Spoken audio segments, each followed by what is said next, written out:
She's a doctor. Hi, I'm Dr. Dovec, and she's a dietitian. Hey, I'm Hannah Schuyler, and together we are the Doctor-Dietitian Collab. And today we're going to talk to you about New Year's resolutions. And you're probably like, really? Now?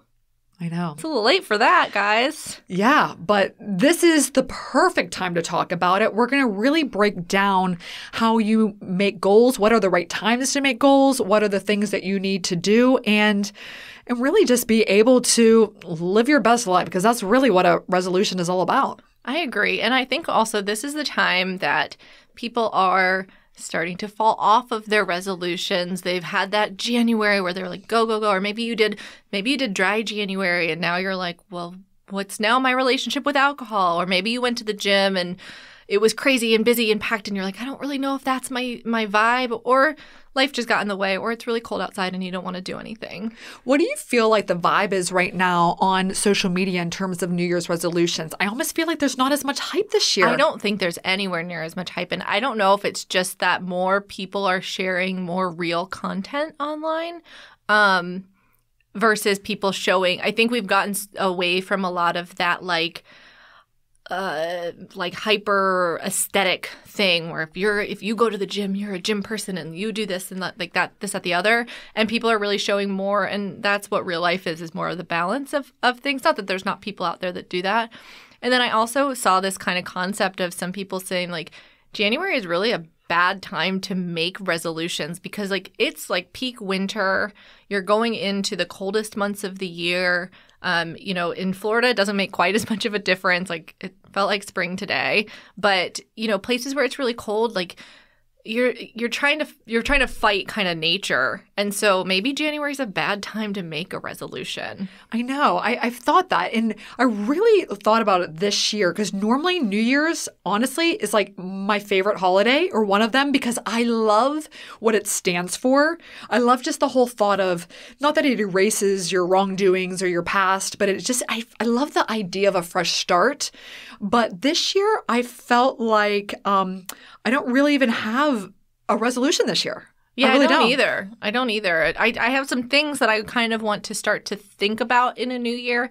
And I do understand that the kind of idea of like we're coming out of this very intense season of parties and seeing family and seeing friends and, looking at it from a weight lens. Maybe you've put on some weight, or if your weight stalled or something, if you're post-op. And so that's where I can see it's like a reset. Plus, I think people are just tired at this point and they're like, I just need to get back to my routine. Yeah. And I think for some people, that's why like that kind of recommitment resolution can come in handy.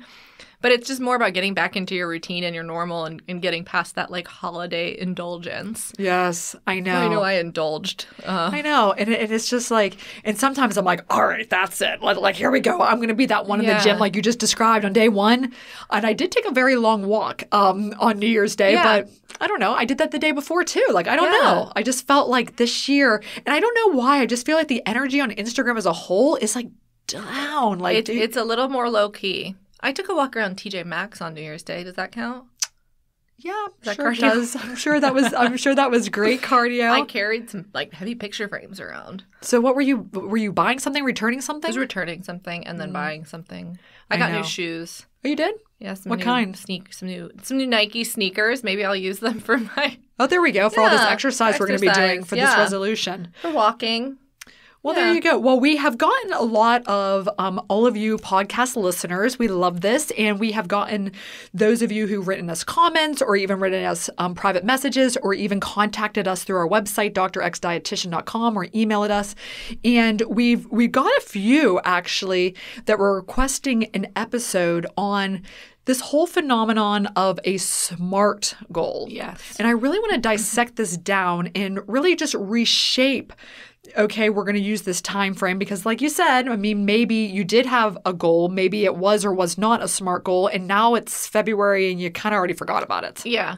It's kind of interesting you say that too. So today I was in a training, and as like a icebreaker kind of thing, we all went around and introduced ourselves, and the facilitator was like, okay, and then I want everyone to tell me like what your New Year's resolution is. Oh. And I'm not kidding. I think there were 15 people in there. 13 of them, it was just lose weight. Really? But that was it. That was the whole thing. And I was, in my mind, I was like, that's a terrible resolution. And it's not because it's bad to want to lose weight if you want to lose weight for the right reasons. And you know, again, maybe you're a bariatric patient or something like that. But that as a goal kind of so vague. Sucks. It's so vague. And so that's where it was in my mind. I was like, but what's your SMART goal? Like you're setting yourself up for failure when you don't make it SMART. Yes. Absolutely. You need to have – it's almost like the SMART goal is really designing an action plan and being able to say that – and we're going to break down every single letter of this acronym. But to be able to have like, okay, this is the amount of effort I need to do to have this outcome at this time. And that is – I also think like meetings in general, like we should have SMART goals applied to so many other aspects of our lives as well. Yeah. I think it would guide us all to be just a lot more efficient. Totally. Oh my goodness. Because that way you kind of knew what is the point of this meeting? Mm-hmm. What am I trying to achieve in the time that I have? And like, how do I just, I don't know. And just walking away with a plan. Yes. That's the worst is when you go through a meeting and people have great ideas and then you walk out and nobody has an action step. I know. The next thing. I know. Yeah. I mean, all of Hannah and I's text messaging conversations, they're all like in the SMART goal format. Pretty much. They pretty much are. We have shared notes and we come up with ideas and we write things and it's like, here are the things I'm working on. Here are the things I'm going to contribute. But like, and I know we talk about this, but I'm so proud of this DoctorXDietitian podcast because it is this labor of love and we can see us getting traction. And it's a goal that's put into action. Like, and that's exactly what, and that was what I said on my thing today. I said my resolution or my goal was that we grow the podcast. It was? Yeah. Oh my gosh, that's mine too. I do have one. Darn it. And that's the thing. Again, that's super vague. It is super vague. And so one thing, our first goal is to have 1,000 followers on Instagram, and we're already over 900. So that's very exciting.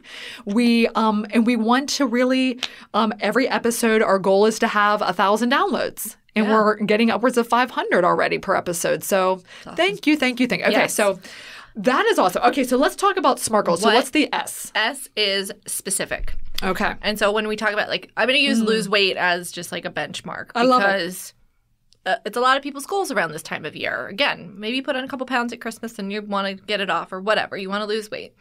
So, okay, how much weight do you want to lose? Do you want to lose 5 pounds? Do you want to lose 10 pounds? Do you want to lose 50 pounds? What's our specific goal? Okay. Right? And then we move into measurable. Weight's a pretty easy one to measure. Yeah. I mean, that kind of goes. Now, another classic example that I like to use for SMART goals is exercise.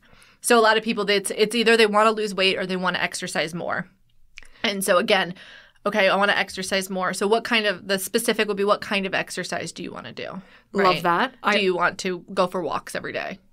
I love that. And then you could even get more specific within the specific measurable goal of, okay, I want to go for a walk every day for this amount of time, get my heart rate up to this level, have this % intensity of my maximal heart rate. I mean, you can start with time. Okay. So we're going to say sorry. Instead of exercise more would be like, okay, say I want to walk. It's easy. It's an easy example. I want to walk for 30 minutes 5 days a week. Okay. That's your measurable portion, right? Okay. Yes. All right. Okay. This is good. You could measure all of the other statistics, but I think that also can get you bogged down and in the weeds, and then you don't hit those goals, and then you're stressed out about it. No, you're right. What am I even talking about? Every time I go walking, I just start, and I think that's maybe it. One of your things is that I walk every day. And you just go. And then next thing you know is the hardest part is just taking the first step, you know, and everything. So just get going. Another measurable goal would be like an NSV, that you, like a non-scale victory, that you not only want to exercise, but you want to exercise in a specific, maybe a specific outfit or something. Or you want to be able, so these are things that, you know, aren't the objective scale that you want to be able to you know all the NSVs, like those things should be able in to walk around. You want to get to the point where you can walk around Disney for the whole day with your family. Exactly. So that's we got to start with walking in the neighborhood. Maybe it's 10 minutes at a time until you build up to where you can go more. Love that. So, and that's where that next one really comes in is achievable. Yeah. So that's the other thing that people want to do is they want to go to these goals. They're like, I'm going to start going to the gym 5 days a week for an hour at a time. You know, I'm going to do P90X. I'm going to do HIIT. I'm going to lift the heaviest weight in the gym. And like, if you've never stepped foot inside of a gym before, that's not achievable. Yeah. And so you're just setting yourself up for failure. Exactly. Same with weight loss. If you are saying, I want to lose 50 pounds, you know what you have to do to lose 50 pounds? You have to lose 1 pound. And so if it's not achievable, because I think we set these huge goals up in a very short period of time. Yeah. And you're like, well, I haven't lost 50 pounds in the month of January. Well, thank God. Yes. We'd be really worried if you had. Seriously. Like, you know, so I think that achievable is super important, and looking at your baseline and where you are, again, depending on what it's at or what your goals are around, finding that achievable point for you. Totally. Yes, exactly. So, all right. So we have specific, measurable, achievable. R is relevant. So give me an example here.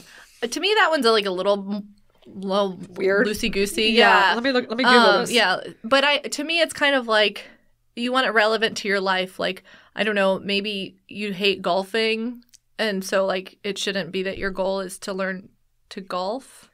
I don't know. That's where my mind goes. Yeah, I mean, I just Googled it, and I'm looking at a business. So there's these specific goals for that. And it's like, align your company's goals with the overall objectives of your business and the realities of the market. So maybe from like, if we look at it from a health perspective, it's like relevant to your health journey. Ah, yes. So maybe it's relevant to, you're going to exercise more, and you know that it's relevant because it's going to help bring your blood pressure down. Yes. You know, I think that a lot of those things just tie into each other. You know, if you're going to grow your podcast, part of maybe your goal is that we're going to speak at X number of events. That's relevant to that overarching goal of growing the podcast. Yes. So that's how I'm going to frame it. Okay, I think that's perfect. And then the last one is time-based. Yes. And again, this is where I think people, they don't ever put an end date on things. And so I think a lot of times people want it just to happen as quickly as possible. I know. And that's why I say, too, it's like you can't lose 50 pounds without losing 1 pound. So we're going to start with a weight loss goal of maybe 5 pounds in a month. Okay, that's realistic, achievable, relevant, and it's time-based. Yeah. No, I think that's great. Yeah. On the flip side of time, though, when you say, okay, I want to do 5 pounds in 30 days. Okay, you do it. Awesome. But then on the other side of it, then what? You know, we've talked about that. Like, okay, I hit this SMART goal. That's a goal. So that means it was achievable. Check in the box. Yeah. Done. So now, like, how do you continue so that you're not like 5 pounds heavier the next, day? Right.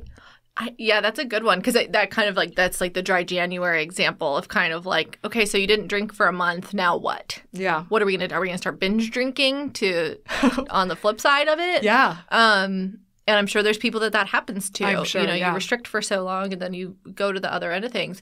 That's where I think you have to have for some people, you have to have another goal in mind. And there's a lot of people that live that way. Like, they always have to be kind of working towards something. And then I think there's other people that can really settle into, I'm happy that I achieved this goal, and now I'm just going to kind of keep doing. But I think, too, when you do some of these things, and especially like weight loss, you have to put some habits into play to get to that point. So I think then it's like, okay, well, now I've built the habit. Right. I'm going for the walks. I'm enjoying that, and it's helping me. My meals are different. I'm enjoying exploring new flavors. Or maybe that's something you change. You reframe, what does it look like, maybe instead of, okay, my goal isn't weight loss anymore because I've lost the weight. So we know that maintenance is a whole beast in itself. Yeah. But maybe your goal now is to expand your recipe collection so that you have more variety in the diet.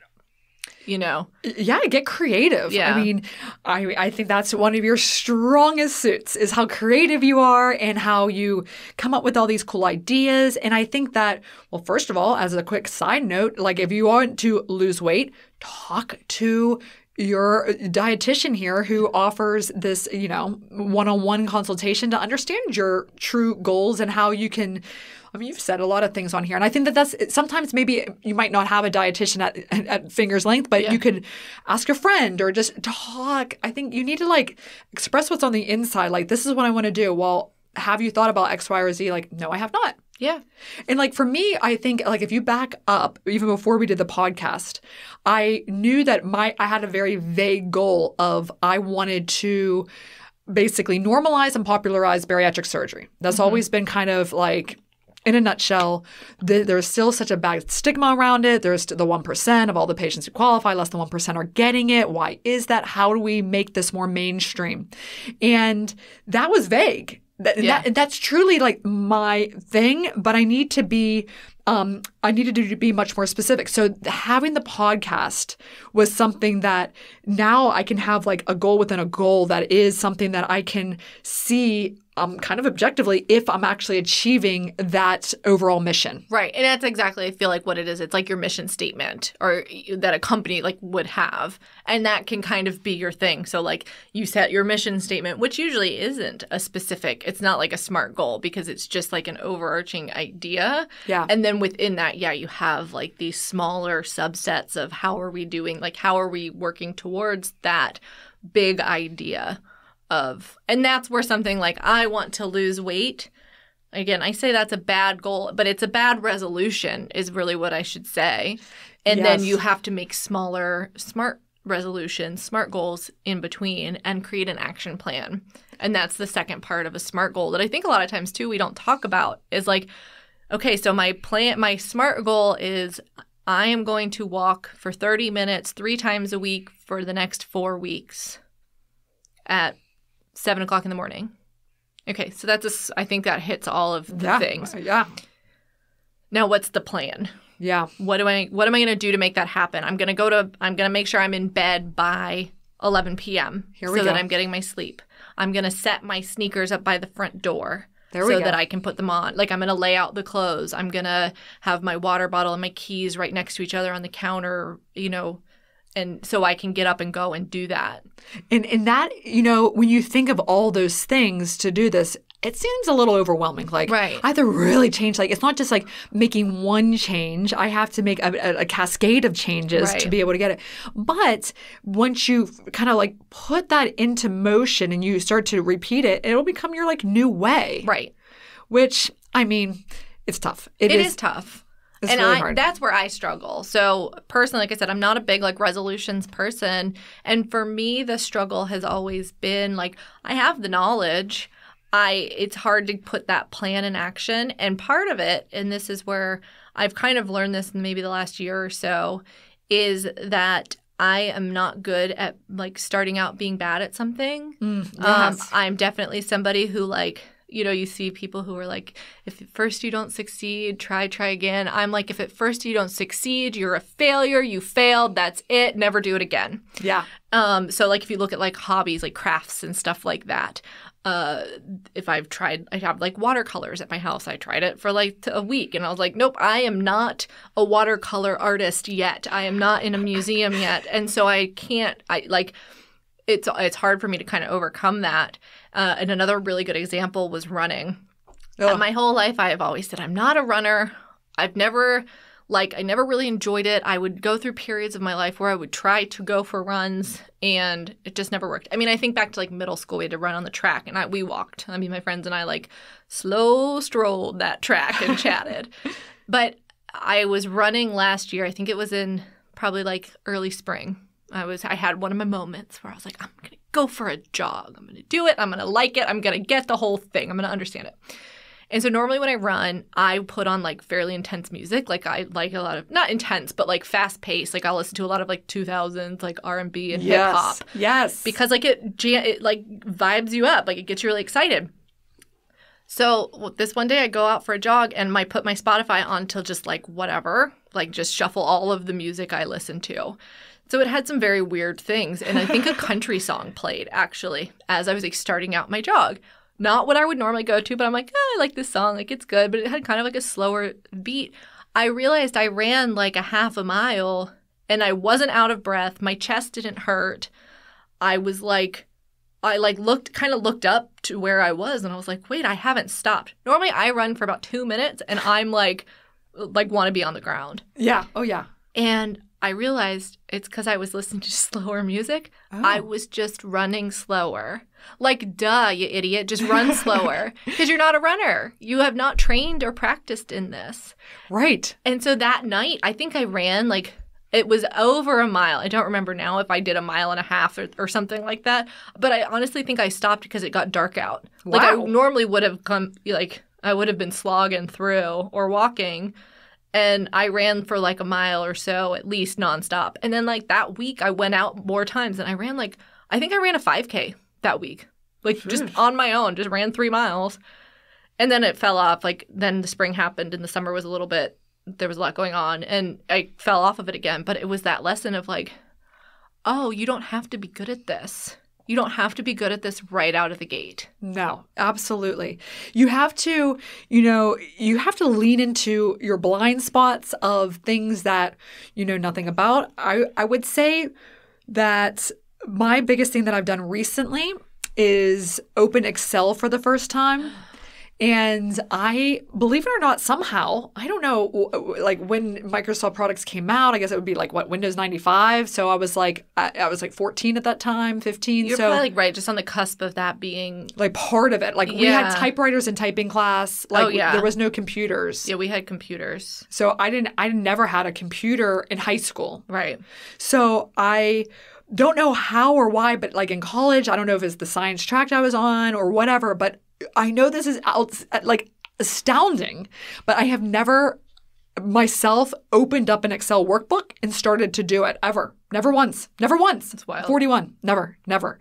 So now I'm like, all right, well, I have to get it organized and all of those great details will be coming out. And I'm like, okay, I got to do all of this. And you better believe I took online YouTube video. I was not on official course. I was thinking about going to the library and actually learning it in all seriousness. I did like an Excel course online at some point. I didn't finish it.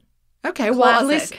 Well, the one I took was like, how do you do the basic addition, subtraction, multiplication, and division? And then you were showing me some things the other day. And then now I just am so proud of myself. So then it's like, all right, well, I actually, you know what my biggest resolution is, which I just need to do it now. I'm just going to come out and hopefully I'll have done it, is TikTok.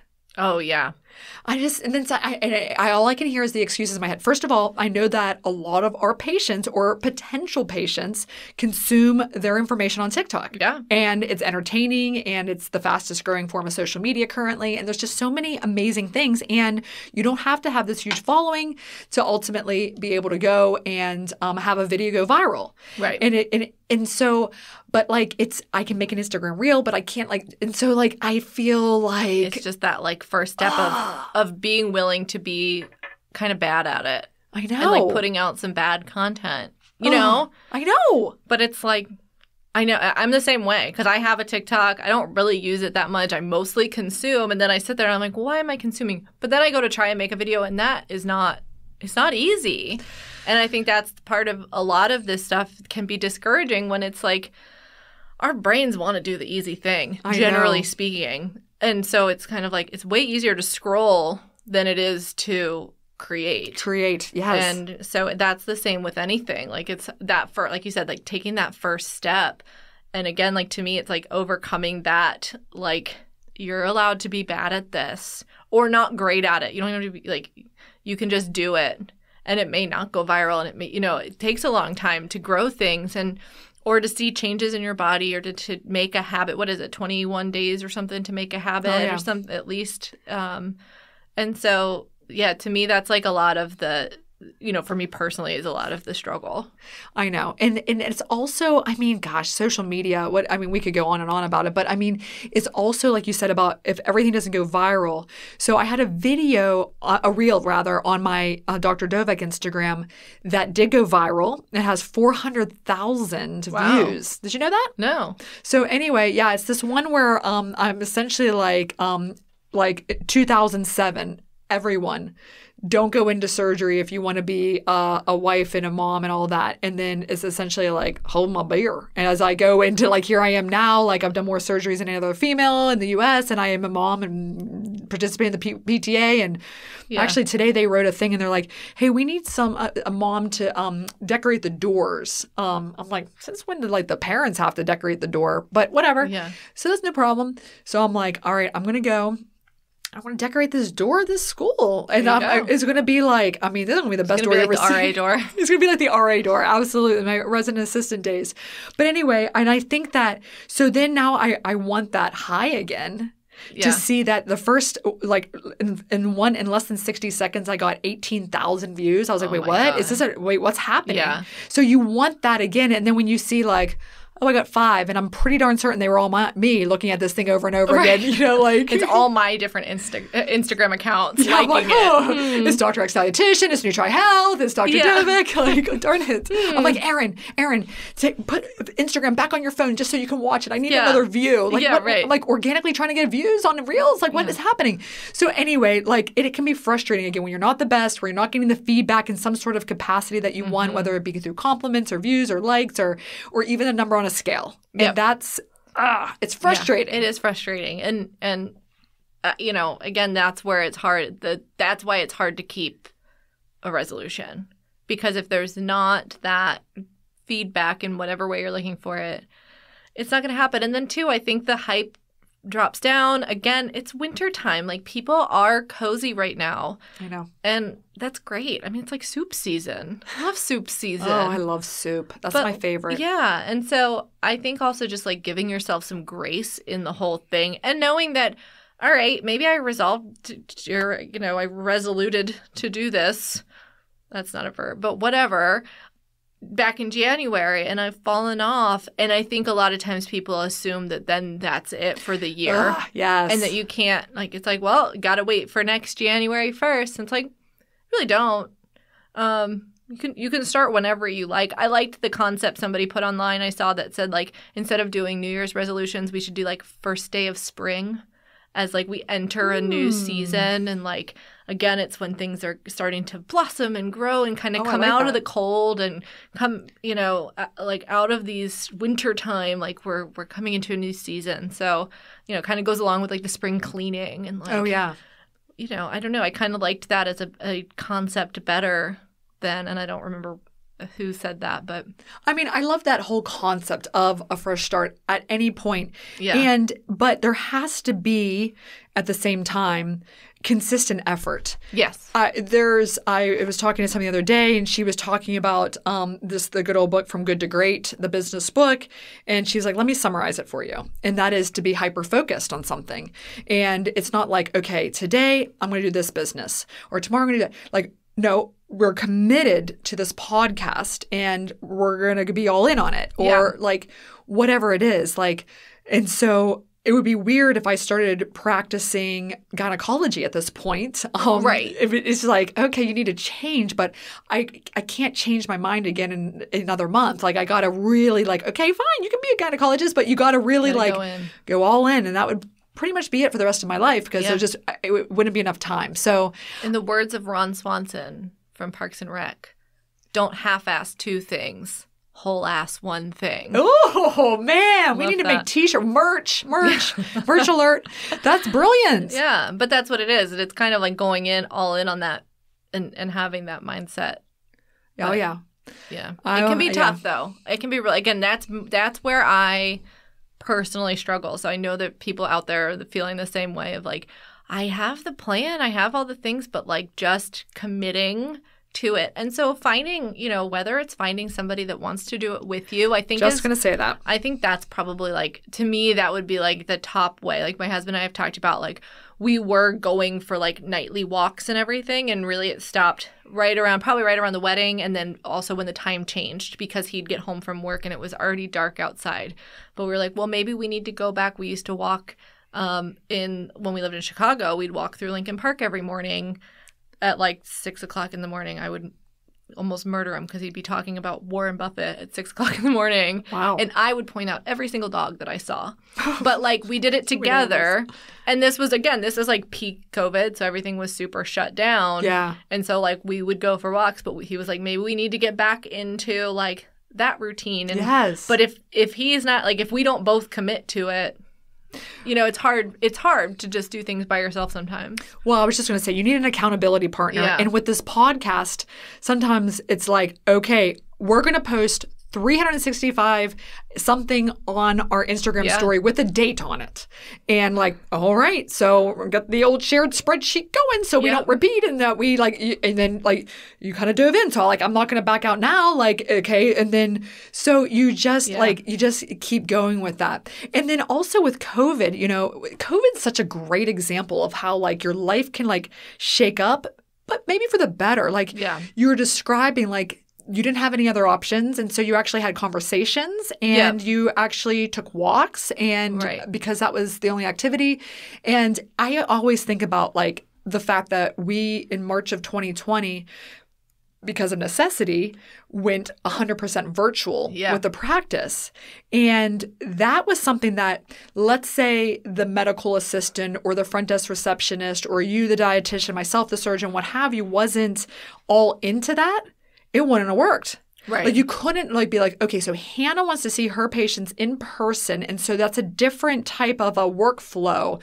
Like, again, there has to be things where multiple people are marching to the same beat in order to accomplish the greater goal. And so you have to establish the goal, make them SMART goals, and then everybody has to understand the goals. And if you deviate off, it ain't going to work. So that's how it goes. Yeah. And then, but if you do, you get back on the horse. Totally. You know, you don't have to wait for a special day or a special, you know, new year or, you know, the classic, my diet starts Monday.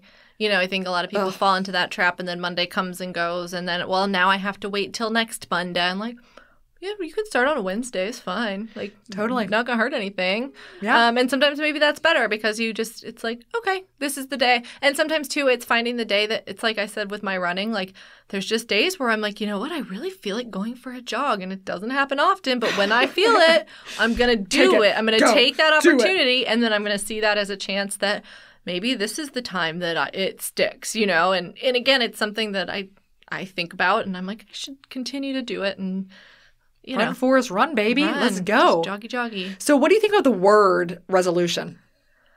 Well, I looked it up for this. And okay. I have the one definition I found was a decision to do or not do something.